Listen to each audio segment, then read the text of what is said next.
Hey, and welcome back. Here we are looking at the garage that we were editing in the last video.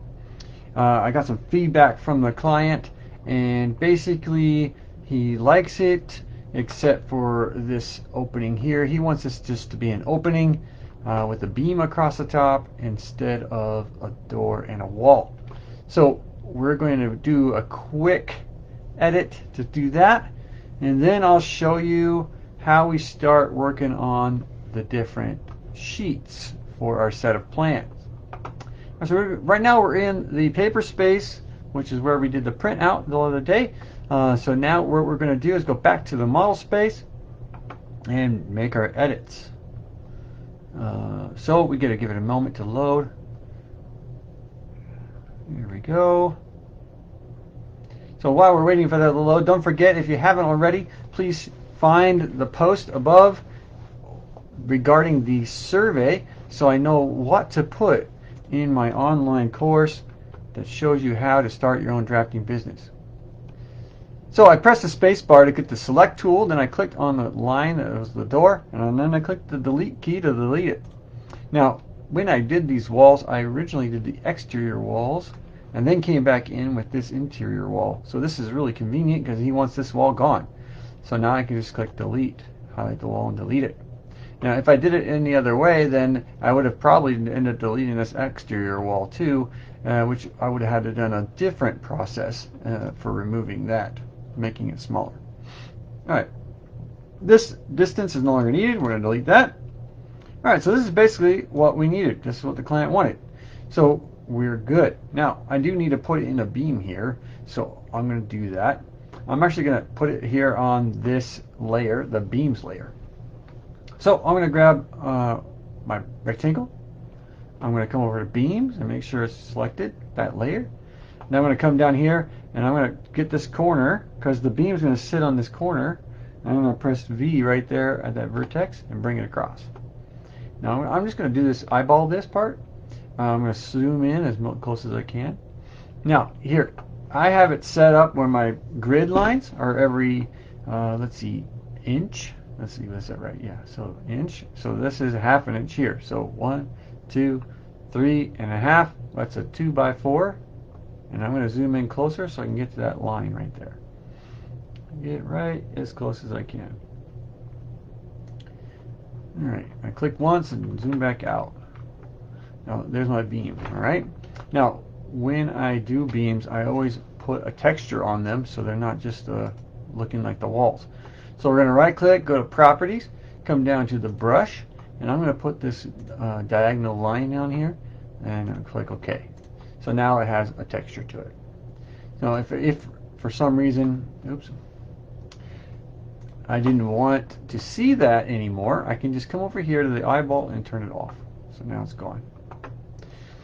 Alright, so this is a garage with a patio. So what we're going to have here is two different elevations of concrete. So we're going to have this concrete here with a gentle slope out the garage. He's going to use a stem wall, most likely, on the edges. And then right here is going to be a 4-foot step down to the porch with a 2% grade off this porch. And I'm only mentioning that because our next plan is the foundation plan. So this is kind of the floor plan in a way, and some of these lines are for the framing, for the framer. But we're going to skip over here to the foundation plan. Now this is what it'll look like eventually.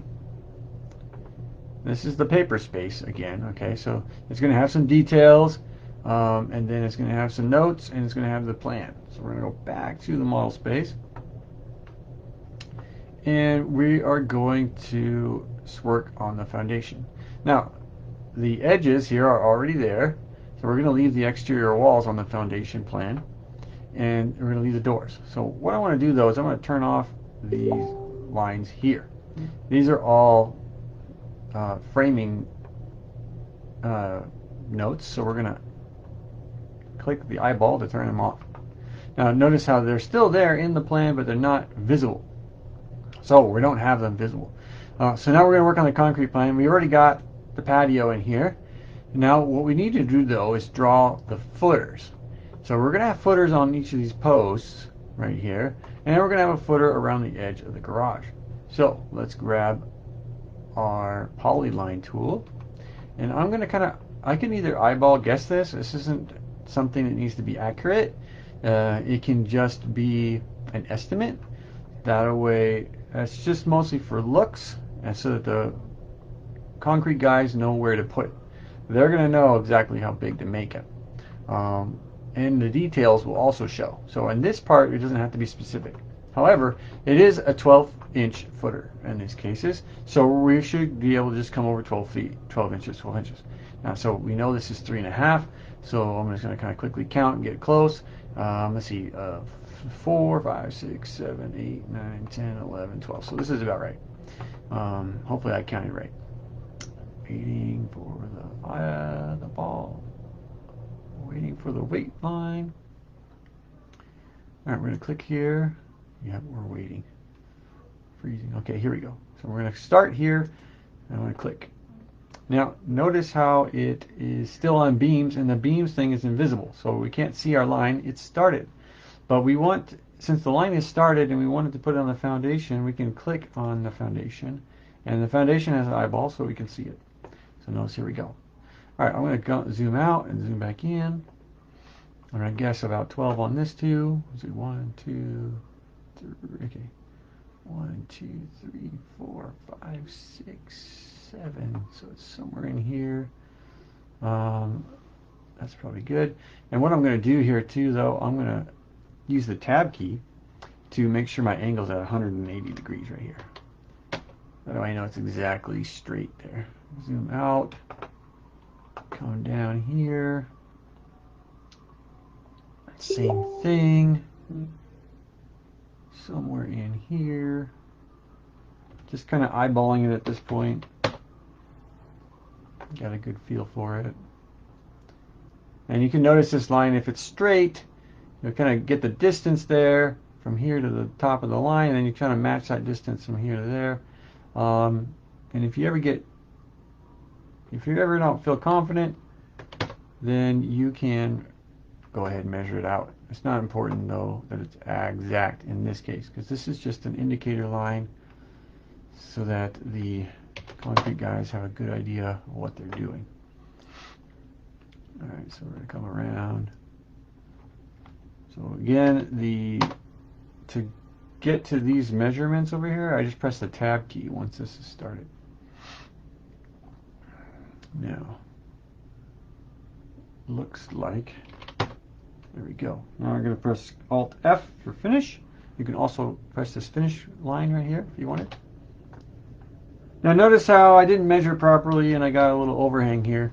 So I knew that was happening, so I made sure this line crossed it just a little bit. And we're going to use our cut tool to cut that out. Let's see, I'm going to start by highlighting this whole object and tearing it apart into pieces. Right now we use the polyline, so it's one single line. But what we're going to do is take it apart using this explode tool. Now it is a bunch of separate lines. See? So I'm going to take this separate line here, and I'm going to use it to cut this one. So I'm going to go up to the modify. I'm going to go to object trim. I'm going to hold down the shift key for the line I want to use as my cutter, and then I'm going to click on the stuff I want gone. So boom, just like that. Now I'm going to press escape, and I'm going to go back in and do it again. Let's see, modify, object trim. I'm going to use this one as the cutter this time, and I'm going to cut off that little tip right there. Yep, there we go. Boom. Okay, excellent. So now I got a nice clean edge right there. I'm going to go ahead and highlight some of these, and I'm going to put a texture on them so that they're not confused with the walls. Sorry.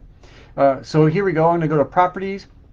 I'm going to go to pen, and I'm going to pick this dashed line here. Click OK. And there we go. I'm going to do the same thing. I grab these corners so I can grab two lines at once, and it speeds things up a little bit. Now if you do it right, you don't have to go through this step. If you do your last corner properly and you measure this out nicely, it should match up exact, and you wouldn't have to do the cutting that I had to do, and that would save you a little bit of time.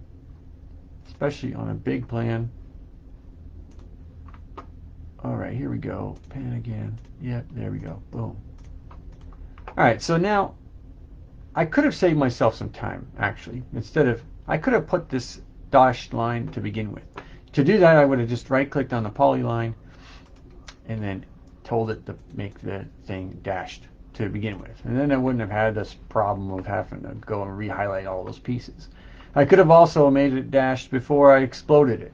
So, I'm kind of making myself do more work if I'm doing it out of order. Now, again, I'm going to put some footers on these posts, so I'm actually going to do that. I'm going to make this a dashed line before I draw, so that way I save myself some time.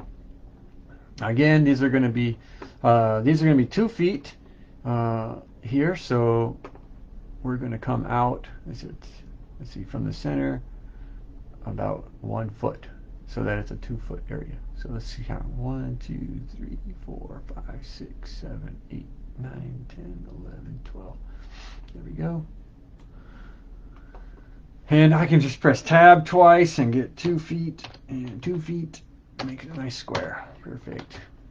All right, now I got my footer for that post, and I want another one right here. So I'm actually going to come down here and use my copy tool. Move that out of the way, copy tool. So now it's going to copy this. I'm going to move it. I'm going to use the delta X, and I'm going to move it -6 feet. I'm going to guess. I think that's what I used before. Yes, it was. Okay. Good thing I remembered that. Okay, now -6 feet again, and boom, just like that, I got my footers on there. All right. So now if I went back to my framing or my foundation plan, you'd be able to see that. Okay, so there's basically the foundation. Now, with the foundation, I also like to put in the dimensions. So let's see, foundation detail. Yeah, I'll just put it underneath this same one. So we're going to grab our dimension tool. We're going to click on foundation. Now, with the foundation, I like to go to the edge of all openings. And with the framing plan, I go to the center of all openings. And this is because the foundation guys, the concrete guys, need to know where to put the pony wall here. I guess it's not called a pony wall. What is that called? Oh, there goes my brain, having a fart. All right, here we go. I'm going to go to the corner here. I'm going to press V and V. And I'm going to start creating my dimensions for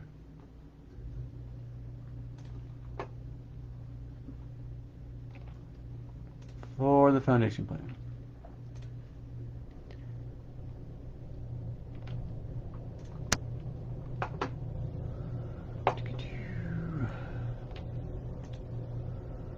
So basically, you got to think kind of like a contractor. If you're out here building these houses, you need to know exactly where everything is.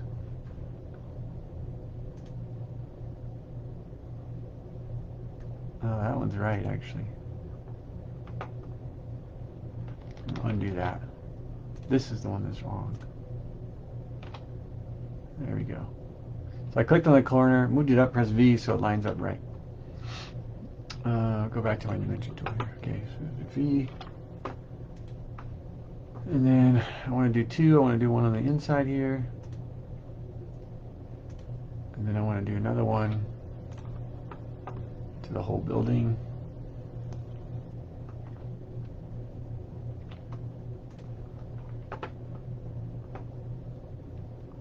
There we go. This wall should be easy.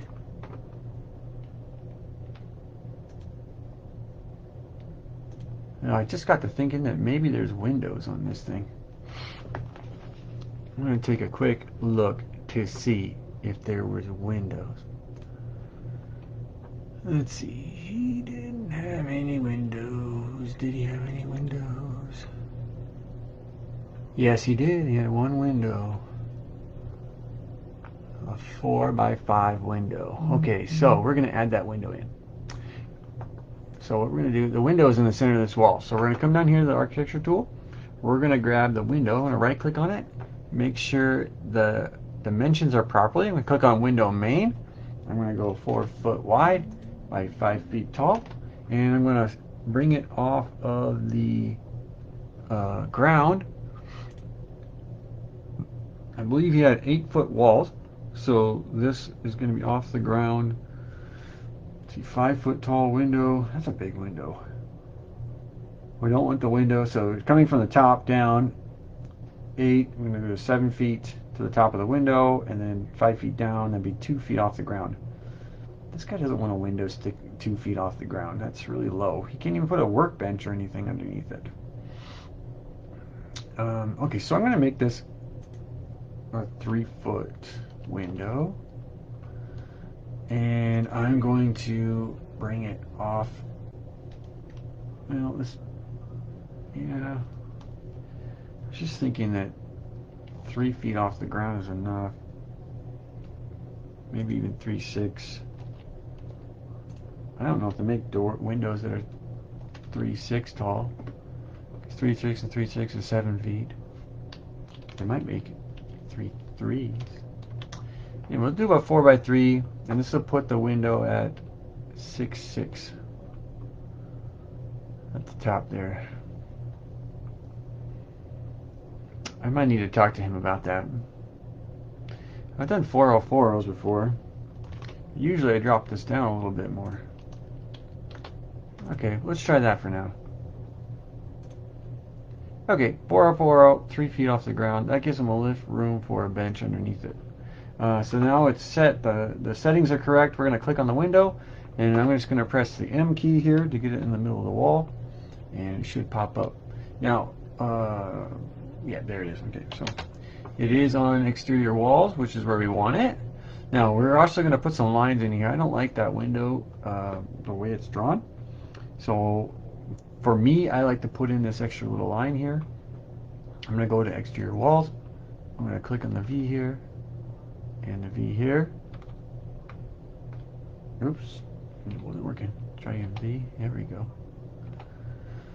Alright, notice I got a dotted line here. I want that to be solid line, so I'm going to escape, right click on that, and click on that. There we go. Properties. Go to pen. Get that a continuous. Now I could copy this line down, or I could come back here and change this to continuous also, and just draw another line. I like to draw another line. It's a little bit easier. Alright, so this dimension now is a little bit too close. I need to put the interior in here. So I'm going to bring this up. There we go. Go back to my dimensions. Come back here. Put one on the inside. One on this side. There we go. And now again from here. Hey, don't do that. To here.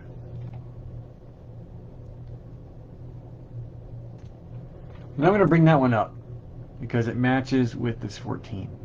Okay. And then this one here I'll leave down there. Alright, there was no windows in the back, so this one's an easy one. Now some of these are kind of duplicate measurements, right? This exact one was on the framing plan, or will be on the framing plan.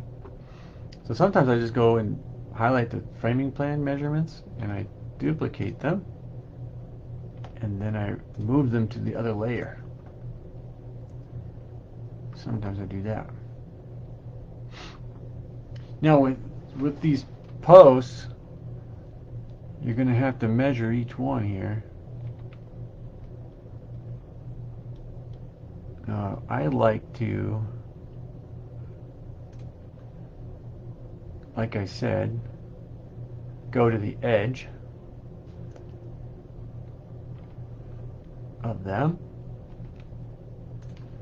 for the concrete guys.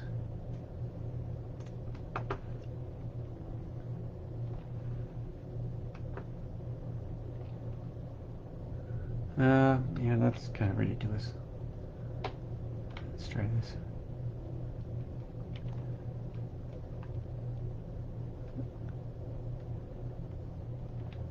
There. That makes more sense.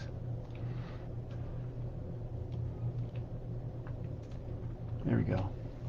And I got a 1/4 inch in here somewhere. It's probably because of this. Yeah, I used the V key and it vertices off my dimension instead of off my polyline. So I'm going to take this dimension and move it over to there. Same with this one. There we go. That should fix it. Yep, it did.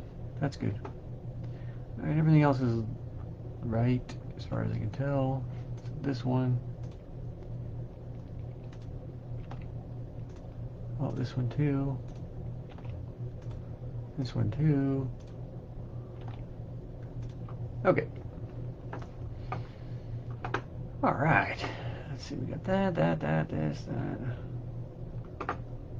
Let's get in here and in here. So, like I said earlier, the stem wall for the garage, they're going to need to know where this point is right there. So we need to bring this over so that they know.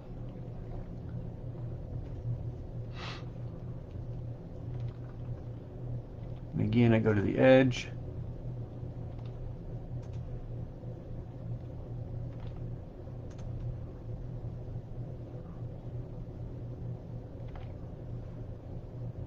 There we go.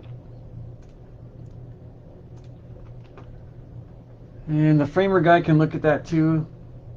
And sometimes the concrete guy needs to know because he's going to have a small lip on this probably when he's doing it. He's probably going to take the slope that way and then down. The idea with the garage is that you want to have water flow out of the garage in case somebody's washing their car or draining their boat or whatever it might be. Alright, so I think this is it. So this is basically the foundation plan. It's pretty straightforward. You're going to take your exterior walls and put a footer on it. Any posts, put a footer on it. Then you're going to get the dimensions of all the doorways, entryways, and windows. And then you're going to, yeah, I guess that's it. Just those things. Alright, so I'm going to stop the video here. In the next video, I'll show you what the framing plan entails. Now, again, just as a reminder, there are other things that go into creating the sheet, and we'll do that later. You're going to have a label, some notes, and some details. But this is the general plan right here. Alrighty. Okay, thank you for watching. If you would like more information, please join my Facebook group called Starting a Drafting Business. Inside that group, I share tips and tricks on how to get your own drafting business started. I also have some tutorials like this one about how to use TurboCAD. So I look forward to seeing you in the group, and I'll catch you next time.